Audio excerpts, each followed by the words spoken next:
Hello, in front of me I've got FOTON V9. In this video I'll show you things you should know before buying this car.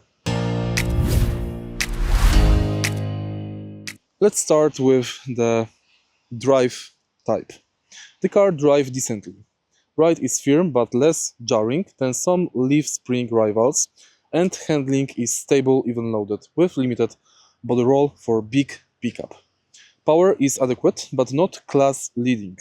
Some testers note it can feel sluggish at higher speed or when overtaking.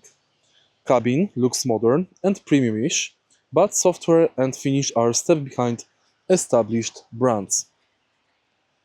No independent crash rating test in this brand in Europe. If you find this video helpful, please leave like, comment and subscribe.